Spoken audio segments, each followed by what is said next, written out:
갈라디아서 4장 4절입니다. 4장 4절부터 4장 4절. 때가 참에 하나님이 그 아들을 보내사 여자에게서 나게 하시고 율법 아래에 나게 하신 것은 율법 아래에 있는 자들을 속량하시고 우리로 아들의 명분을 얻게 하려 하심이라. 너희가 아들임으로 하나님이 그 아들의 영을 우리 마음 가운데 보내사 아빠 아버지라 부르게 하셨느니라. 그러므로 내가 이후로는 종이 아니요 아들이니 아들이면 하나님으로 말미암아 유업을 받을 자니라. 아멘.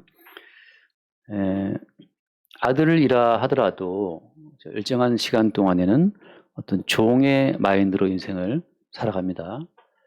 아들이지만 종처럼 생각하고 어떤 종 같은 그런 사고방식으로 인생을 살아간다고 하는 거죠. 그래서 주님이 계속해서 성경을 통해서 우리로 하여금 그 아들의 아들됨이 어떠한 경로로 이루어진 것인지를 우리에게 알게 하시는 거예요. 그러니까 성경 자체가 흥미로운 것은 그냥 너 죄인이냐? 믿고 구원받아. 이 끝이 아니고 예수께서 우리를 사랑했다. 십자가에 죽었다 하는 그 모든 짤막한 어떤 그 하나의 사건 배후에 굉장히 많은 어떤 촘촘한 죄의 경륜들이 거기 숨어 있다고 하는 거죠. 그러니까 우리가 휴대폰으로 뭘 볼 때 영상으로 잠깐 보는 거지만 어때요? 휴대폰 영상을 띄워주기 위해서 그 휴대폰 그 배후에 엄청난 기술이 들어가 있잖아요. 그리고 휴대폰으로 영상을 보기 위해서 또 엄청난 기지국이 있고 정보통신이 왔다 갔다 하고 있단 말이죠. 그러니까 우리가 잠깐 보는 영상이지만 그 영상이 우리 눈에 보이기까지 그 배후에는 엄청난 세월의 기술이 다 거기 지각되어 있어요. 그런 것처럼 성경이라고 하는 것은 하나님이 세상을 사랑했다고 짤막한 어떤 단어지만 하나님이 우리를 사랑했다라고 하는 그 짤막한 문장 속에 숨어 있는 아주 그 수천 년 혹은 창세 전 영원한 세계 속에 주의 교육이 다 담겨 있다고 하는 거죠. 우리는 이제 그것을 하나씩 볼 때마다 어떤 신비로움과 어떤 경외감을 느낀다고 하는 겁니다. 어제 어떤 식사를 하면서 어떤 분이 저한테 물어봤어요. 그분은 안 믿는 분이니까 목사님 뭐 합니까? 이 주중에 예배는 언제 합니까? 그래서 예배는 수요일하고 주일 예배에 있다. 나머지는 뭐 하세요? 성경 공부한다. 근데 그분 질문이 그렇게 성경 공부할 게 많냐는 거죠. 성경 공부할 게 많냐? 믿으면 되는 거 아니에요? 뭐 이렇게 많이 하냐 이거죠. 제가 답변한 말은 밥을 매일 먹잖아요. 밥을 매일 먹지 않느냐 밥을 왜 매일 먹어? 한번 먹으면 됐지. 그런 것처럼 밥을 매일 먹는 것처럼 성경은 사실 우리 양식이라고 하잖아요. 밥을 한 번 먹고 끝나는 것이 아니고 밥은 또 그 아침 먹고 또 치우고 또 이따가 점심 먹고 또 이따가 또 저녁 먹고 그 유명한 나영석 PD가 만든 뭐죠? 새끼 있잖아요. 삼시세끼. 그 삼시세끼라는 그 예능 프로그램은 아무것도 없어. 그냥 매일 반찬에서 밥 먹고 또 치우고 또 밥 먹고 또. 근데 그게 왜 이렇게 인기가 있어요? 새끼 밥집 먹는 것이 왜 이렇게 인기가 있어? 그 프로가 이렇게 많이 보는 거예요. 그게 사실 인생의 삶 전부예요, 이게. 아침 먹고 땡, 점심 먹고 땡, 저녁 먹고 땡. 이게 인간 전체 다 일이에요. 별게 없다는 말이죠. 왜 일합니까? 먹기 위해서 일하지. 결국은 먹는 걸 안 주면 일 다 안 해요, 사람들이. 그래서 할 게 많이 있느냐? 사실은 어떤 겁니까? 모든 말씀이라고 하는 것은 우리에게 양식이라고 하는데, 영의 양식이라고 하는데, 한 말씀 잠깐 볼까요? 말씀, 우리 신명기 말씀 보면, 신명기 8장에 그런 말씀 나오죠. 신명기 8장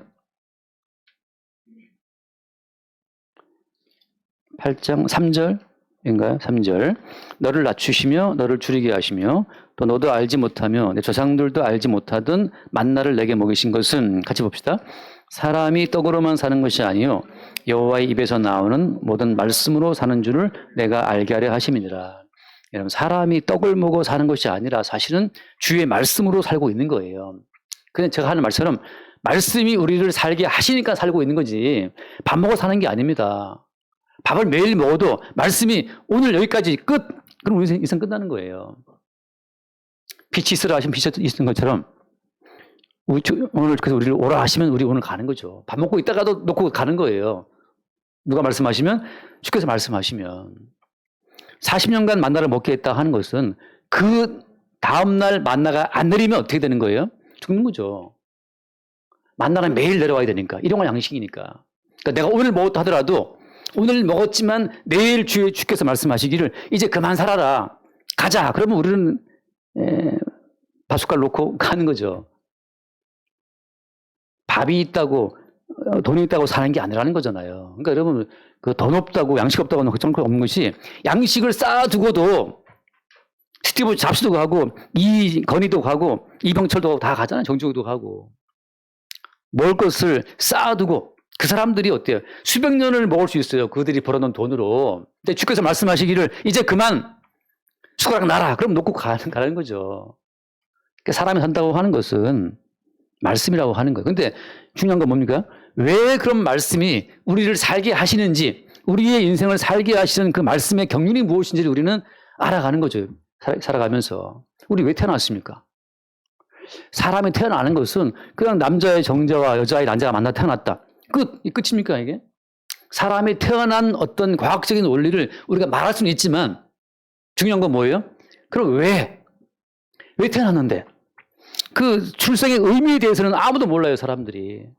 우리 왜 태어났습니까? 왜 태어나서 새끼를 먹으면서 살다가 여기 앉아 있는 거죠, 우리가? 왜 남자로 태어났으며? 왜 하필 나는 이춘수의 아들로 태어났느냐? 우리 주은이가 말할 때 말이죠. 아빠 왜 나를 낳아서 물어본다면 아빠도 할 말 있습니까? 아빠도 할 말 없지 뭐. 나는 너 같은 애를 오래 상상한 적 없는데 낳고 보니 네가 태어났네? 낳고 보니 귀엽다. 이게 되는 거지. 어떤 부부도 미리 다 계획을 세워서 다 프로그램 짜가지고 그렇게 해서 아이를 낳는 집안은 아무도 없어요. 어떻게 하다 보니 그냥 태어났지. 태어나보니 이쁘지. 젖먹여 키우니까 이쁘니까 또 그냥 사랑한다 그러는 거지. 어떤 부부가 치밀한 계획 가운데서 아이를 낳아 키웁니까? 그래서 어떤 인간 또 삶의 의미에 대해서는 설명을 할 수가 없어요. 그래서 그녀라는 그 어떤 철학자들이 하는 말은 뭡니까? 그 삶의 의미를 묻지 말고 일단 태어났으니까 일단 살자. 살고 봐야지. 의미를 묻지 말아라. 본질을 묻지 말아라 하는 거잖아요. 그냥 사는 거죠. 그냥 사는 거지 뭐. 그죠? 그렇잖아요. 어떤 예능 프로그램에서 뭐 이경규 씨 나온 프로그램인가? 이경규 씨가 그 뭐죠? 그 말 잘하는 승려 있잖아요. 막 법륜한테 물어봤어요. 그 왜 태어났느냐? 그 승려 하는 말이 뭐냐면 왜 태어났냐고 물어보면 결국 마지막에는 큰 텅 빈 공허밖에 없다. 공허밖에 없어. 모르니까. 그러니까 왜 태어났냐고 물어보면 삶이 허무해지니까 왜 태어났냐고 묻지 말고 기왕 태어났으니까 살게 되었으니까 살아라. 그게 이제 그 법륜 그 승려의 답변이었어요. 제 기억에. 그게 모든 실존주의자들의 똑같은 결론이에요. 본질을 묻지 말아라. 본질은 우리가 정하기 나름이니까. 결국은 한마디로 말하면 모른다는 거죠. 모른다는 거. 말씀을 왜 우리가 먹어야 되는 겁니까? 말씀을 먹지 않으면 모든 인간은 허무해져요. 대한민국이 지금 세계 뭐 10대, 10위 이상 가는 경제대국인데 왜 해마다 하루에도 40몇 명씩 자살을 하는 거예요? 세월호가 아무것도 아니죠. 자살로 죽는 인구가 하루에 30명, 40명 넘어가잖아요. 우리나라 대한민국도. 왜 자살하는 겁니까, 사람이? 삶의 의미를 모르면 살 이유가 없잖아요. 왜 살아요? 어차피 다 죽을 건데. 그렇지 않습니까? 새끼를 꼬박 챙겨 먹어도 결국 다 죽을 건데 왜 살아있습니까, 우리는 지금? 그러니까 삶의 의미를 찾지 못하니까 사람이 죽는 건데 주님께서는 삶의 의미를 미처 생각할 틈도 없이 매일 만나를 일용할 양식만 딱딱 재주는 거예요. 일용할 양식만. 날마다 일용할 양식이 만나가 내려오지 않으면 다 죽도록 딱 그날치만 주시는 거예요. 여러분 그날치만 주는다는 거. 내 통장 계좌에 돈이 없어. 한 달치 혹은 내일가밖에 없어. 그게 여러분 참 놀라운 주님의 은혜인 줄 아시기 바랍니다. 우리가 우리의 계좌에 이건희 같은 그렇게 큰 돈이 들어있다 할 것 같으면 우리는 삶의 의미를 찾지 않아요. 그럼 뭐 하느냐? 삶의 의미를 찾지 않고 우리는 삶의 게임에 우리 몰입합니다. 모든 인간들은. 게임이라는 것은 먹고 살 걱정이 없을 때 이제 게임이 나오는데 다시 말해서 주께서 우리를 항상 내일 양식이 떨어지자 만나가 내려오지 않으면 죽는다라고 하는 그 죽음의 어떤 순간을 매일 우리 앞에 보게 하시는 거예요. 매일 이러면 망하겠구나. 이러면 죽겠구나. 그 항상 우리는 이러다가 죽겠네 싶은 그 아주 아슬아슬한 그 적경지, 죽음과 삶의 적경지에 우리를 주님이 살게 하시는 거예요. 내일 양식이 안 내려오면 우리는 내일 몰살, 광야에서 200만 다 죽는 거죠. 몰살하는 거예요. 내일 내 계좌에 돈이 꽂히지 않으면 우리는 망하는 거죠. 자본주의 사회에서. 그 삶과 죽음의 경계선에 딱 자기 백성을 세움으로 말미암아서 네가 지금 왜 살아있는가, 그 삶의 의미를 주께서 말씀으로 우리 가운데 알게 하시는 거예요. 바꿔 말하면 우리를 살리시는 새로운 생명의 원천을 주님이 알게 하신다는 거죠. 우리를 살게 하시는 생명의 원천. 떡이 아니고 너를 살게 하는 어떤 말씀의 원천이 있다고 하는 거예요. 말씀의 원천이. 그러니까 아예 목사님 뭐 공부할 게 많습니까? 공부할 그렇게 많아요. 공부할 것이. 근데 밥은 왜 매일 먹느냐 한 것처럼 모든 인간이라고 하는 것은 하나님이 인간을 창조할 때 그 말씀으로 인간이 존재하도록 주님이 창조해 놓으신 겁니다. 그래서 말씀을 먹지 않는 인간은 삶의 공허와 허무에 시달리다가 그냥 뭐 가는 거죠. 근데 또 하나 있어요. 제가 두 가지를 말했는데 왜 공부 매일 하시느냐. 하나는 어떤 말씀을 우리가 먹어야 한다는 것인데 하나는 또 뭐냐 하면 하나님이 살아계시다면 그 살아계신 주님과 어떤 관계성이 우리를 살게 하는 거예요. 관계성이. 제가 물어본 질문은 그 아내에 대해서 다 알고 있느냐. 우리 원영덕 형제님은 함재영 우리 신부님에 대해서 다 알고 있습니까? 다 아나요? 혹은 뭐 주은이 아빠는 주 엄마를 다 아나? 그러니까 항상 이제 남녀가 한 집에 살고 있지만 늘 새로운 면, 그 늘 새롭게 발견되고 새롭게 알아지는 그 면이 있어야 이제 부부 생활이 즐거운 거잖아요. 다시 말해서 영원한 생명이 우리 가운데 들어오게 되면 그 영원한 생명이라고 하는 것이 막연히 들어오는 것이 아니고 영원한 생명은 하나님과 예수 그리스도를 아는 그 늘 새롭게 알아가는 그 알의 형태로 들어온다고 하는 거예요. 그게 이제 말씀인데 다시 한번 말씀 봅시다. 요한복음 17장 말씀. 요한복음 17장 말씀을 잠깐 보겠습니다. 요한복음 17장 자 일단 3절을 먼저 보면 3절 3절 영생은 곧 유일하신 참 하나님과 그가 보내신 자 예수 그리스도를 뭐라고 되어 있어요? 아는 것이다. 아는 것. 여러분 생명이라는 것은 무엇이냐? 생명이라고 하는 것은 끝없이 하나님과 예수 그리스도를 알아가는 그 암 속에 있어요. 다시 말해서 여러분 가운데 우리 가운데 예수를 믿어서 영원한 생명이 들어와 있습니까?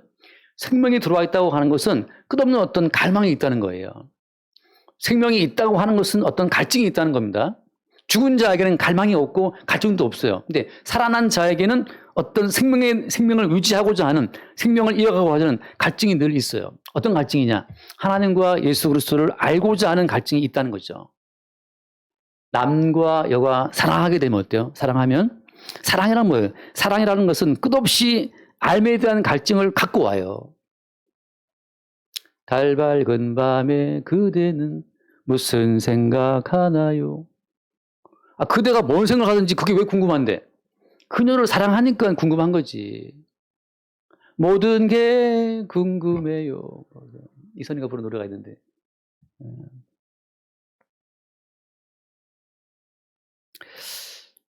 나 그대 그 벤지스 부른 노래 있죠. 그 소년가 있어요. 사랑한다. 예? 숙녀에게인가? 소녀가 숙녀군요. 좀 컸네 이제. 숙녀에게. 그 숙녀에게 나 그대 알고 싶지만 어쩐지 그대 내게 말을 안 해요. 그런 가사가 있어요. 사랑이라는 것은 알물 통해서 확인되는 거거든요. 생명이라고 하는 것은 끝없이 하나님과 예수 그리스도를 알고 싶은 그 생명에 대한 갈증을 갖고 와요. 근데 부부가 살아도 더 이상 남편한테 새로운 게 없어. 알고 싶지도 않고 관심도 갖기 싫어. 그러면 이제 사랑이 식은 거고 이 도장 찍을 날만 앞두고 있더니 겨우 살아가는 거죠. 결혼해야 돼요. 늘 뭔가 내 아내에게 새로운 면이 이런 면이 있었어? 이제 그래서 제가 그래서 아내를 다 아냐 그랬더니 조금 안 게 뭐냐 하면 자기 아내가 언제 화를 내는지 조금 알았대, 지금. 이거. 언제 화를 내는지. 아, 내 아내는 배고플 때 화를 내다. 배고플 때 화를 내더라. 그거 하나 알았고. 또 하나 뭐 알았다 그러는데. 그러니까 왜 내 아내가 화를 내는지도 지금 결혼 생활 10몇 년 넘게 살았는데도 몰랐던 거예요. 근데 드디어 이제 왜 아내가 화를 내지? 가만히 계속 이제 그 알고 싶어 해보네. 지금 보니까, 아, 아내가 약간 배고플 때 짜증을 많이 내더라는 거 하나 알았다는 거 하고, 이렇게 알아가는 거 있잖아요. 그것도 알아가는 거지. 그것도 알아가는 거예요. 언제 내 아내가 기뻐하지? 언제 내 남편이 좋아하지? 살아있다는 것, 영원한 생명이 들어와 있다라고 하는 것은 하나님과 예수 그리스도를 알고 싶은 그 알매 갈증을 도말한다고 하는 거죠. 근데 예수를 믿었다, 나 이제 예수 구원받았어 라고 하는데 하나님과 예수에 대한 세계가 궁금하지가 않아. 하나도 안 궁금해. 알고 싶지도 않고. 그 말은 무슨 말입니까? 그죠? 필요에 의해서 고객을 만나듯, 고객을 응대할 때는 왜 응대하는 겁니까? 그냥 돈 때문에 하는 거잖아요. 근데 고객과 대화한 그 다음에 집에 돌아와서까지 그 손님이 왜 그럴까? 그 손님을 궁금해 합니까? 이건 사랑에 빠진 거지. 우리는 퇴근과 즉시로 잊고 싶죠. 그런 인간들은 잊고 싶어요. 김포시 공무원 자살했지 않습니까? 김포시 공무원이, 김포시였나? 아무튼, 민원을 처리하고 오를 때, 민원인들을 막 생각하고, 민원인들을 막 사모하겠어요? 정말 정남에 떨어지지. 그 소리치고, 따지고, 인터넷에다가 그냥 악성 민원 올리는 사람들이 얼마나 밉겠어요. 우리가 사람을 대할 때, 그 사람을 사랑한다고 하는 것은, 그 사람과 나와의 어떤 관계성 속에서 계속 그 사람이 알고 싶고 관심이 있는 거지. 하나님은 당신과 예수님을 소개하기 위해서 이 긴 책을 써놨잖아요. 근데 어떻게 보면 이렇게도 보이고 저렇게도 보이고 성경에 참 보다 보면 끝도 없이 새로운 차원이 나온단 말이죠. 제가 아는 표현대로 말하자면 무한면체. 그냥 이런 직사각형 같은 거, 이거 갑자기, 예. 이게 몇 면체죠, 이게? 8면체인가 6면체인가? 6면체. 8면체. 6면체 같은 경우에는 여기 보면 다 파악돼요, 이게. 6개 번밖에 없으니까. 근데 성경이라는 것은 무한면체. 사실 사람은 다 그래. 사람이라는 것 자체가 아는 것 같지만 또 모르잖아요, 사람이. 사람도 사실은 평생 알아가는 재미가 있어요. 저도 딸을 키우지만 이 딸들도 약간 키우는 재미가 뭐냐면 늘 새로운 면이 발견돼. 새로운 면이. 이런 면이 있었구나. 제가 어저께도 또 어떤 찬송을 듣는데 찬송이 너무 화음이 좋아서 이제 그걸 찾아 들어가 봤어요. 노래 부르는 사람을 봤더니만 여러 명이 부르는데 화음이 너무 아름다운데 그 영상으로 딱 찾아보니까는 그렇게 비주얼이 좋지는 않더라고요. 그래서 제가 이제 생긴 건 그런데 참 예쁘다. 그런 이제 우리 막내는 항상 그러죠. 외모 비하하지 마라 그러는데 그래서 외모를 지금 비하하는 건 아니야. 근데 어떻게 보는 거 어떡하냐.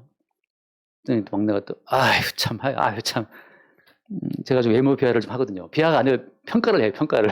그런데 그런 것처럼 우리 막내는 상대방이 외모에 대해서 평가하는 걸 되게 안 좋아하고 제가 사람 피부 시꺼매 흑인이야 그러면 그 흑인 차별하는 것도 뭐라 한단 말이죠. 그건 나한테 없는 면이야. 저는 보이는 그대로 흑인도 참 어떤 너무 새까만 흑인이 있어요. 정말 새까맣다. 밤이야 밤. 캄캄한 밤. 흑암 중에 흑인도 있어요. 어떤 흑인이 그죠? 어떤 흑인이 좀 덜 구워져서 좀 이렇게 그런 흑인도 있고 오바마 같은 정도는 뭐 상당히 훌륭한 흑인이죠. 근데 그런 외모에 대한 이야기를 들으면 우리 딸이 반응을 딱 보인단 말이죠. 저는 그때 약간 또 새로운 면을 발견해요. 이런 면도 있었구나. 이 사람도 평생 키워가면서 새로운 면을 보는데 마찬가지죠. 주께서 우리에게 자기를 보이실 때는 무한히 평생 알아가도 새로운 어떤 주의 모습을 우리는 바라보고 그때만 즐거워한다는 거죠. 다시 말하면 저는 그런 겁니다. 설교는 뭐냐? 설교라고 하는 것은 그냥 밥 한 끼 먹는 것 같은 거예요. 밥 한 끼. 제가 셰프가 되어서 그냥 이 모든 성경을 아무튼지 간에 먹을 수 있는 양식으로 그냥 이렇게 바꿔주는 거죠. 이 양식을 먹으면 허무가 날아가고 무의미가 사라지고 뭔가 이 삶의 의미가 새롭게 조명이 되고 인생을 바라보는 새로운 안목이 주어지고 하나님과 예수님을 새롭게 볼 수 있는 그 새로운 지식이 주어질 때 그때 우리의 영혼이 살찌고 배부르게 되는 거죠. 그런 것을 주고자 하는 의미로 말씀을 나눈 거기 때문에 성경 공부라는 타이틀을 붙였지만 사실은 그 모든 공부 순간에 저한테는 양식을 막 갖다가 주는 그런 순간이죠. 지식을 주는 것이 아니고 양식을 주는 순간으로 제가 성경 공부라든지 예배의 말씀을 대합니다. 그러니까 항상 새끼 먹듯이 매일 먹어야지. 우리가 밥만 새끼 먹나요? 중간에 또 간식도 먹어야 되지 말이에요. 참 먹을 게 많죠. 그래서 우리가 말씀을 대한다라는 자체는 그렇게 우리 어떤 심령이 또 새로워지는 순간들이죠. 그 오늘 말씀 돌아봅시다. 오늘 본문 말씀에. 제가 왜 갔다 왔는지 모르겠는데, 4장 오늘 말씀에, 4절 말씀에, 때가 참에 하나님이 그 아들을 보내사. 자, 때가 찼다는 그 말 자체는 어떤 의미가 있어요? 헬라어에서는 이제 때, 시간을 말할 때 보통 세 가지를 말을 하잖아요. 우리가 많이 못 들어봤을 거예요. 그냥 과거, 현재, 미래로 이어지는 선형 시간이라고 하죠. 이렇게. 일정하게 쭉 흘러가는 시간이죠. 과거, 현재, 미래를. 그것은 이제 흔히 말하는 크로노스의 시간인데, 크로노스라고 부르는데, 우리는 그냥 시간이지만 헬라에서는 그렇게 부르는 거예요. 헬라에서는 시간을 세 개로 분류해서 봐요. 시간은 크로노스는 뭐냐면 그냥 과거, 현재, 미래로 흘러가는 시간이에요. 다시 몇 살입니까? 나 50 몇 살이요. 하는 거 그냥 그렇게 말하는 것이고, 여기서 말하는 것처럼 때가 참하다고 할 때, 때가 찬다고 할 때 어떤 특정한 시점을 콕 찍어 말할 때는 뭘 써요? 많이 들어봤겠죠, 그죠? 카이로스라는 말을 써요. 카이로스라는 말을. 그러니까 엄마가 아이를 잉태했다. 10달의 시간 동안 이 뱃속에 품고 있잖아요. 그러니까 10달의 시간이라는 것은 그건 크로노스의 시간이에요. 크로노스의 시간, 과거, 현재, 미래로 이어지는 10달이라는 시간이 있지만 아이가 딱 태어나는 그 시점, 2010년 2월 2일 출생, 그럼 어때요? 그 태어나는 그 시점이 그게 카이로스예요. 카이로스. 때가 참여라는 것은 그때를 말하는 거거든요. 그러니까 우리가 생일을 왜 축하하는 겁니까? 생일 축하합니다. 사실은 그 카이로스의 시간을 기념하는 건데 그 똑같은 출생의 때가 반복될 수는 있어요? 없어요? 될 수는 없죠. 그래서 크로노스의 시간은 그냥 과거, 현재, 미래로 흘러가는 시간이지만 그 시간 가운데에서 특정한 시점을 하나 콕 찍으면 그 점 같은 시간, 태어난 그 생일, 그게 카이로스예요. 자, 다시 말해서 때가 참에 하나님이 그 아들을 보냈다라고 말할 때는 하나님은 이미 어때요? 하나님의 언약을 쭉 세워두시고 언약적인 시간 속에서 계속 시간이 흘러오게 하는 겁니다. 다시 말해서 이스라엘의 시간이라고 하는 것은 언약 가운데 확정된 시간이에요. 그 언약의 시간이 쭉 지나오게 하다가 그 언약이 성취되는 그 시점에 하나님이 그 아들을 이 땅에 보내신 거라고 하는 거예요. 한 번 더 말씀 봅시다. 창세기 말씀 잠깐 볼게요. 창세기 15장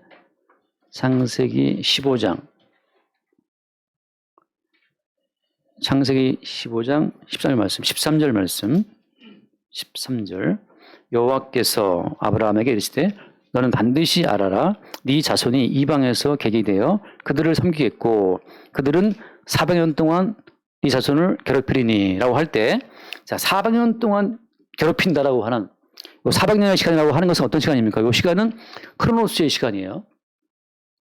그러니까 어쨌든 간에 과거, 현재, 미래로 이어진 400년은 채워야 되는 거예요. 괴롭히니 그 다음 말씀 봅시다. 그들이 섬기는 나라를 내가 직무할지며 그 후에는 네 자손이 큰 재물을 이끌고 나오리라. 그 400년이 딱 채워진 그 특정한 시점, 어린 양이 피를 흘려서 그 피가 설주와 임방에 발라지는 그때, 그 날에 어때요? 그들이 큰 재물을 끌고 나온다는 거죠. 이게 출애굽의 시점이에요. 그때는 뭐예요? 그때는 그게 카이로스예요. 카이로스. 우리가 사실은 예수를 믿는다라고 말할 때 우리가 믿는다고 하는 것은 이미 어때요?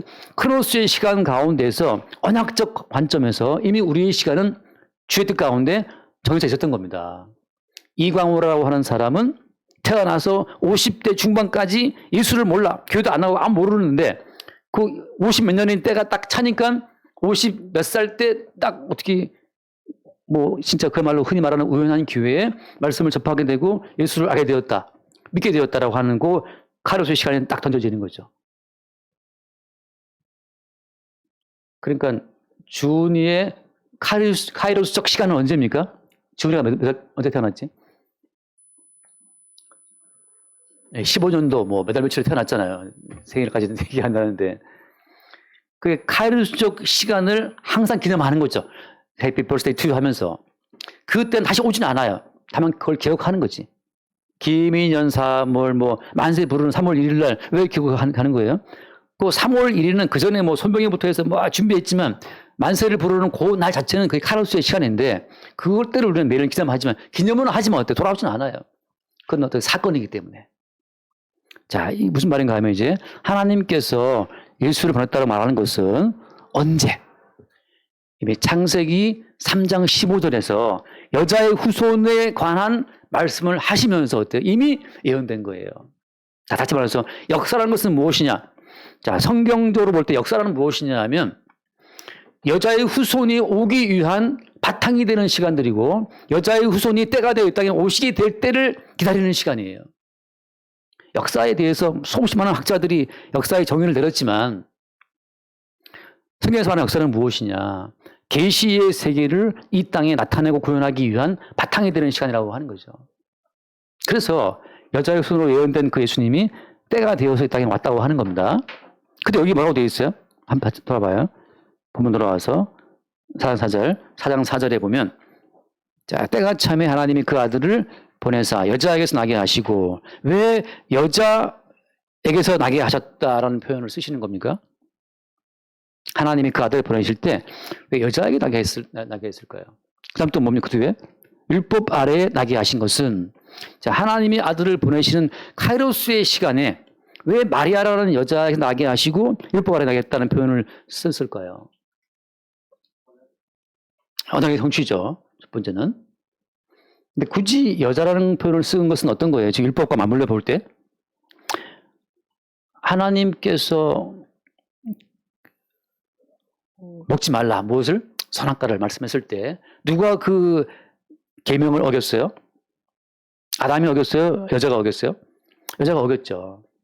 그러니까 하나님의 계명 먹지 말라고 하는 그 율법을 어겼던 그 어긴 것의 출처로부터 주님이 오시는 거예요. 왜냐하면 그렇게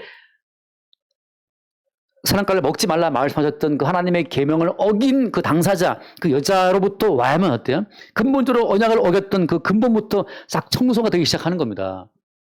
뭔가를 청소를 할 때 어질러진 그 근본부터 파서 쫙 쓸어오는 것처럼 하나님의 계명을 어긴 그 여자로부터 와야만 여자로부터 시작된 계명을 어긴 그 모든 죄가 청소가 되기 시작하는 거예요. 그 다음 나온 것이 뭐예요? 나온 것이 율법. 하나님이 주신 처음 율법이 어떤 거였죠? 첫 번째 율법이? 그게 선악과에 대한 계명인데 선악과 먹지 말라. 그러니까 선악과를 먹지 말라고 하는 그 계명으로부터 주님께서 오신 거예요. 다시 말해서 모든 인간은 하나님의 율법을 어긴 그 세계에 지금 갇혀 있는 겁니다. 갇힌 시간. 다시 말해서 모든 인간은 크로노스 시간에 갇혀 있어요. 어떤 크로노스 시간에? 죄의 삭은 사망이라고 하는 거.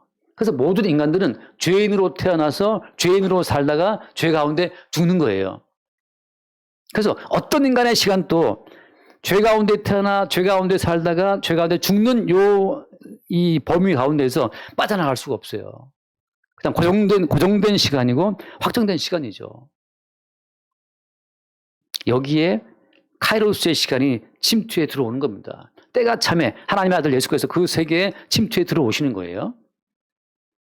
제가 시베리아 온난화 때문에 약간 먹었더니 시베리아에 있는 그 동토층이라 하잖아요.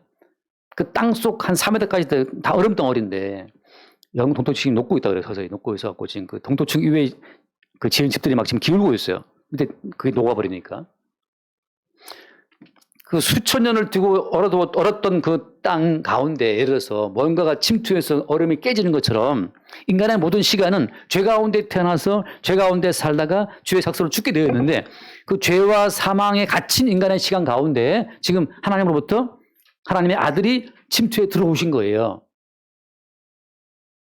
그냥 어떤 아가씨가 그냥 예컨대 뭐 이민아라는 아가씨가 그냥 뭐 처녀의 몸으로 그냥 먹고 살고 뭐 꿈을 피고만 살아가는데 한 남자를 만나서 그 처녀의 몸에 새로운 씨가 들어오면 입맛이 달라지고 다른 걸 먹고 싶고 뭐 신게 먹고 싶다는 갑자기 또 어떤 왜 이렇게 하면서 뭐 못 먹고 뭐 이런단 말이죠. 그냥 어제 오늘 매일 그냥 살아가던 그냥 하나의 아가씨인데 그 아가씨 가운데 뭔가가 침투에 들어오는 그 순간부터 이 아가씨는 예전에 그 아가씨의 몸이 아니고 다른 뭔가를 느끼기 시작해요. 그런 것처럼 인간의 시간 가운데 때가 참에 카이로스의 시간 속에 주님이 임재하시는 그 순간부터 그때부터 달라지는 거예요. 전에 좋아 보이던 것들이 이제는 안 좋아져. 전에 싫었던 것이 지금 좋아져. 그런 것처럼 전에는 예컨대 말씀 자체가 듣기도 싫어. 근데 지금은 왠지 말씀이 좀 관심이 있어. 변화가 있을 수 있죠. 근데 목사님 나는 어떻게 옛날에도 내 말씀 보면 그냥 졸렸고 지금도 졸리고 내일 졸릴 것 같은데 어떻게 된 겁니까? 그럼 좀 한번 의심해 봐야 돼요. 그럼 그게 왜 나와 앉아있냐. 졸린데. 다행히 지금 아무도 안 졸는 게 다행이 한데. 그 카이로스의 시간이 침투에 들어와서 어떤 변화를 일으키는 것처럼 말이죠. 주께서 들어온 그 10년 가운데서 변화가 생기는데 어떤 변화가 생기냐 하면 여자가 무엇인지 법이 무엇인지를 보는 거예요. 다시 말해서 하나님의 율법을 처음으로 어긴 여자. 어떤 여자?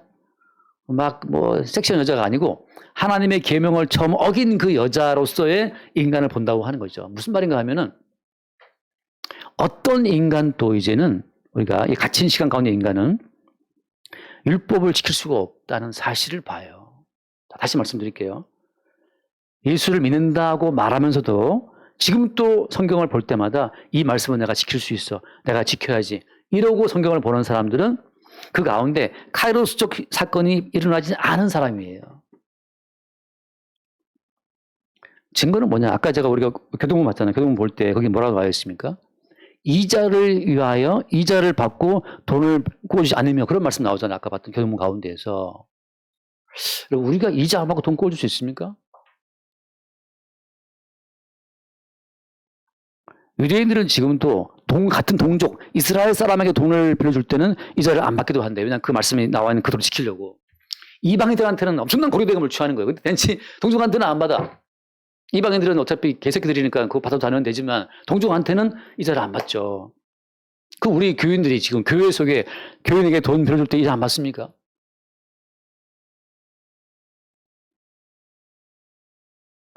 그거 쉽네. 안 받고 빌려주죠, 한 100만 원 정도, 한 10만 원쯤 빌릴 수 있지만 정말 한 1억씩 빌려주면 어떻게 될까요? 돈도 없겠지만. 제가 말은 무슨 말인가 하면 그건 한 예지만 성경을 볼 때마다 이 성경은 이 계명은 이 말씀은 내가 지킬 수가 없다라는 사실을 보게 되는 사람들은 이 말씀 볼 때마다 이 말씀을 지키지 못함으로 정령 죽으리라.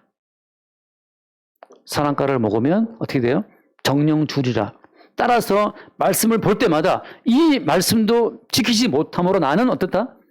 정령 죽으리라 하고 말씀을 볼 때마다 이 모든 말씀 가운데에서 말씀을 지키지 못하는 나의 본질과 따라서 이 말씀에 기록된 모든 저주를 받아 마땅하다고 하는 자기의 실상을 보는 거죠. 그게 때가 참에 그 아들이 그 사람 속에 들어온 자의 변화예요. 아직도 화상에 붙들린 사람들은 성경을 볼 때마다 이 말씀은 내가 지켜야지. 큐티에서 오늘 적용사항 1, 이자 받지 않기. 근데 차마 이자 받지 않기는 안 적을 거예요. 그냥 은행 가보세요. 은행 직원들 다 이자 받잖아요. 누가 이자를 안 받고 그건 할 수 있는지 모르겠어요. 여인을 보고 음욕을 품은 가람한 것이다.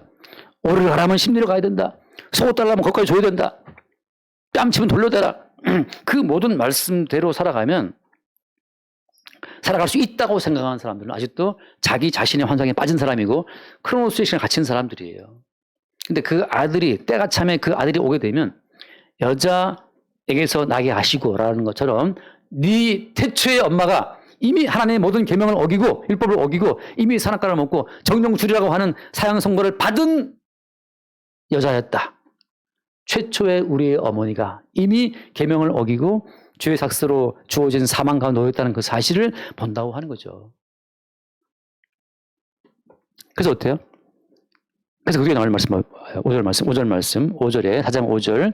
율법 아래에 있는 자들을 뭐 하시고? 속량하시고. 자, 이제는 다시 우리에게, 야, 니들이 율법을 어긴 자의 자손이야. 제발 네 최초의 엄마는 선악과를 먹고 계명을 어겼지만 너는 좀 달라져라, 이놈아. 너는 이 말씀 지킬 수 있어. 해보자. 이렇게 주신 것이 아니고 어때요? 뭐라 했습니까? 그들을 어떻게 하시고? 속량하시고, 속량. 지금의 답은 뭐예요? 속량밖에 없어요. 속량. 속량이라는 건 어떤 겁니까? 속량이라는 것은 대신 값을 지불하는 거예요. 뭐였습니까? 하나님의 모든 계명 어긴 자는 죽어야 되기 때문에 반드시 하나님의 계명을 어긴 자는 정령 죽으리라, 죽어야 되기 때문에 누군가가 대신 자기 목숨을 죽음에 던져주지 않으면 답이 없어요, 이제는. 여러분, 성경을 볼 때마다 내 말씀 지켜야지. 지켜야지가 아니고 우리는 못 지키는 여자의 후손들이기 때문에 우리는 다 어떻게 돼요, 지금은? 속량. 누군가 대신 죽어야 된다는 것밖에 답이 없다는 거죠. 누가 죽어야 되는 거예요. 누가 죽었습니까? 그래서 그 아들이 와서 대신 자기의 피값을 지불하고 우리를 어떻게 했다? 피값을 지불하고 우리를 다시 사오신 거죠. 어떤 자리로? 아들의 위치로 우리를 사오신 거예요. 그게 아들의 명분을 얻게 한다는 거죠. 타고난 것은 계명을 어긴 여자의 족속이지만 하나님의 아들이 와서 그 죄값 대신 죽었기 때문에, 속량을 했기 때문에 어때요? 우리는 다시 아들의 위치로 돌아오게 된 겁니다. 그래서 그것이 아들의 명분을 얻게 하려 하십니다. 그 말이에요. 지금은 답이 없어요. 뭐밖에? 그냥 죽어야 되는 겁니다. 예를 들어서 어떤 사람이 빚을 어떻게 하다 보니까 500억, 400억 빚을 졌어요. 400억 빚을. 제 아는 그 목사님 중에 한 분이 460억 빚을 진 분이 있어요. 딱 오징어게임 나가면 갖고 오고 남는데, 예. 세무시 표현을 넣었는데 그 아버지가 사업을 하다가 그냥 엄청난 빚을 남기고 돌아가시는 바람에 그걸 그냥 떠안았어요. 내가 떠안으로 말미암아서 그 동생한테는 그나마 남아있는 그 집 한 칸이랑 뭘 동생을 갖도록 하고 자기가 대신 다 빚을 떠안는 거죠. 그렇게 상속이 되나 모르겠지만 아무튼. 그래가지고 어쨌든 간에 떠안는데 보니까 가난한 목사야. 은행에 뒤져봐도 나올 게 아무것도 없어.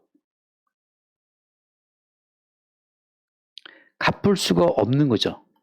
자, 무슨 말인가 하면 우리가 이 모든 계명을 들춰볼 때마다 이 계명대로 어때요?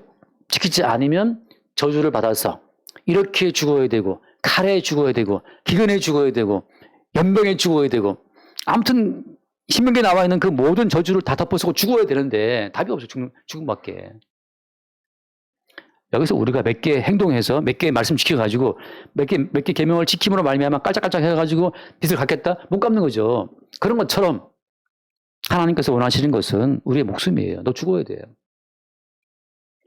주의 삭슨 사망이기 때문에 정령 죽으리라. 너 죽어야 돼. 네 목숨 가지고 와. 그게 주님께서 우리한테 요구하시는 거예요. 하나님의 거룩은 무엇이냐? 하나님의 거룩은 죽는 겁니다. 하나님이 하신 회개는 무엇이냐? 회개도 죽는 거예요. 알량한 우리의 어떤 선악 지식을 가지고 우리의 행동을 바꾸는 게 회개가 아니고, 회개는 너 이리 와. 회개의 세례를 베풀겠다. 그럼 어떤 겁니까? 회개의 세례는 뭐예요? 회개의 세례는 세례요한이 붙잡고 그냥 물에 빠뜨리는 거잖아요. 물속에 집어넣는 거란 말이죠. 회개는 무엇이냐? 하나님 보시기에 나는 죽은 자가 맞습니다를 아는 것이 회개예요.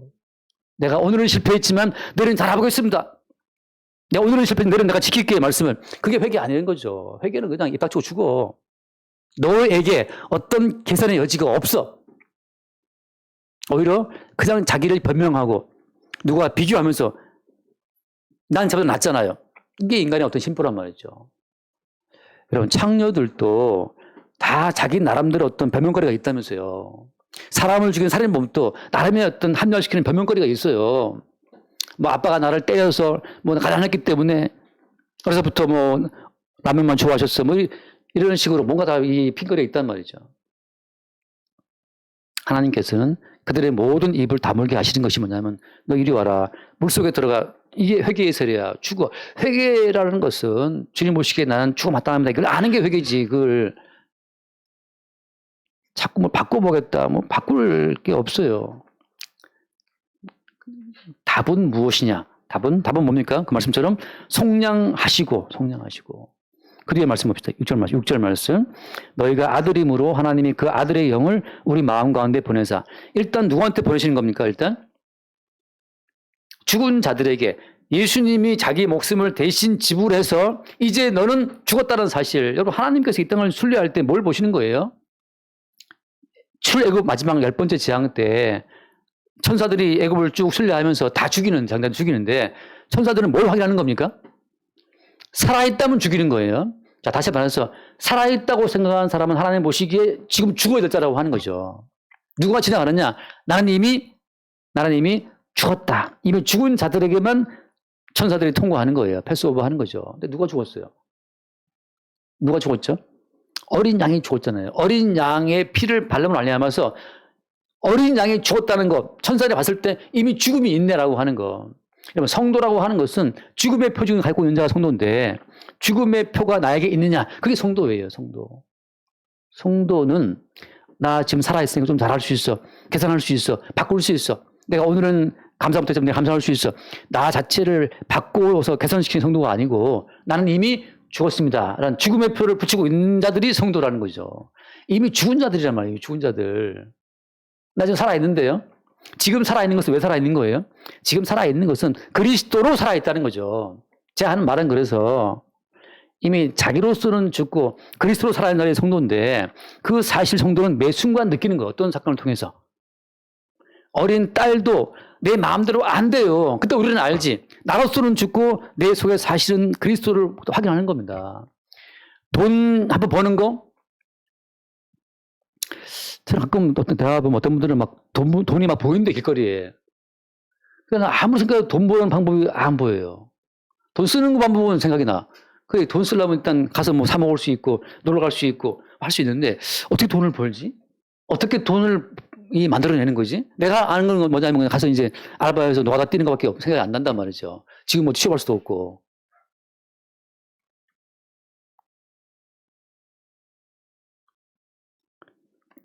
갑자기 얘기 왜 생각 안 나요? 갑자기 이 말을 왜 했을까요?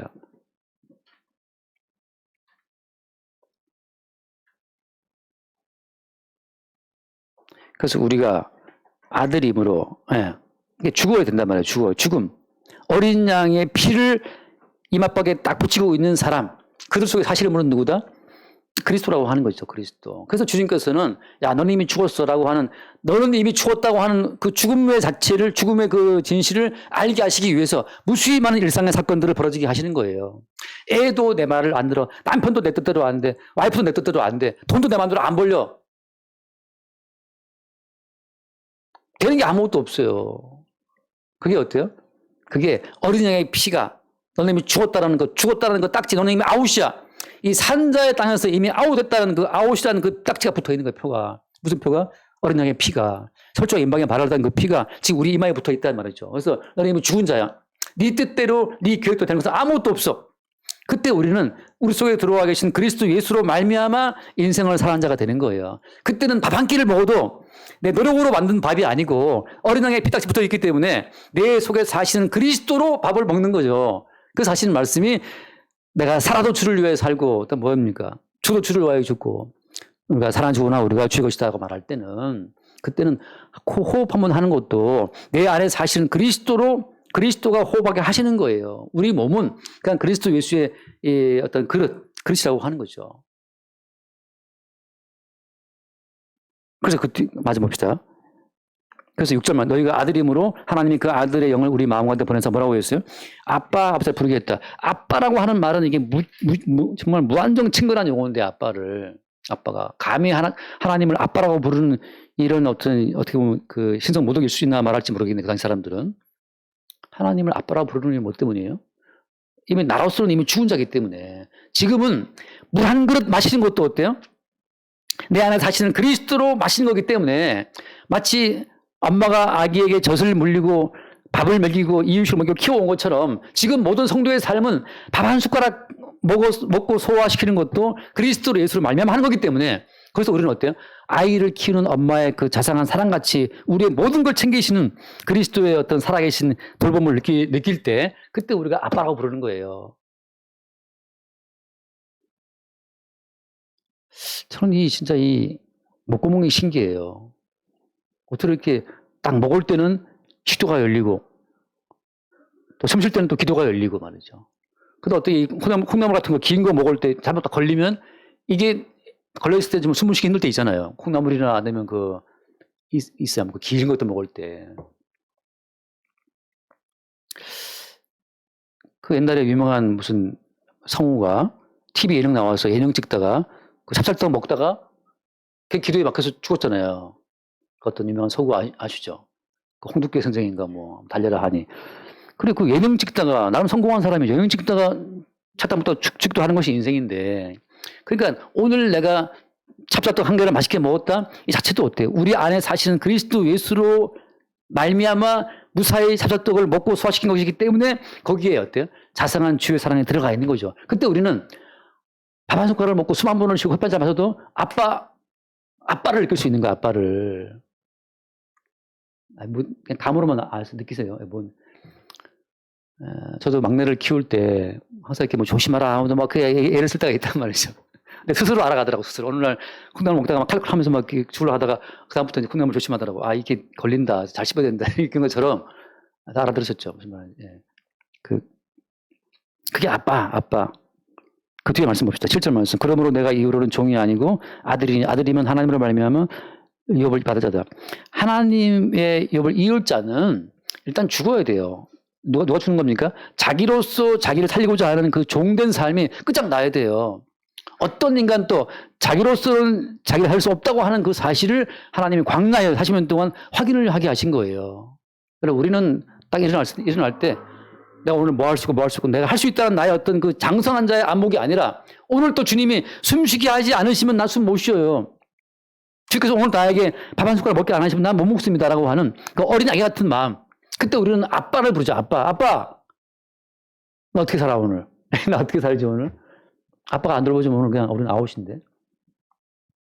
그게 이미 그 다음부터 이제 먹든지 마시든지 다 하나님이 주신 유업으로 지금 먹고 마시고 있는 겁니다. 그래서 여러분 이게 앞에 너무 시간을 많이 써갖고 지금 이미 영생이라고 하는 것은 성도 속에 들어와 있는 거예요. 성도 속에 영생의 생명력이 들어와 있는 그 순간마다 우리는 나로 사는 그 순간이 제거되어지고 나를 살게 하시는 주님의 새로운 생명 속에 눈뜨는 거예요. 내가 지금 사는 것은 살고자 하는 나의 의지가 아니고 살게 하시는 주의 생명이라는 사실을 볼 때마다 우리는 주 앞에 새로운 감사를 하게 되죠. 그게 범사에 감사하는 겁니다.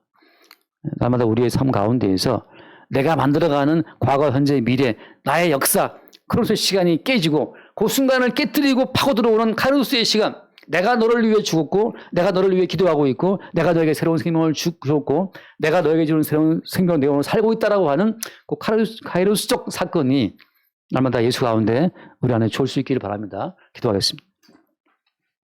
하나님 아버지, 긴 세월을 기다린 끝에 때가 참에 죄와 사망과 저주의 시간대 속으로 뛰어들어오신 그리스도 예수로 말미암아 우리 가운데 새로운 생명의 날이, 새로운 생명의 순간들이 주어지게 되었습니다. 지금 나로 살기 위해 수고하고 무거운 짐을 지고 허덕거리는 이 삶 가운데 주님 살게 하시는 주님의 생명을 새로이 깨달아 볼 수 있도록 주의 성령으로 우리를 새롭게 하여 주옵소서. 우리 주 예수를 기도하옵나이다. 아멘.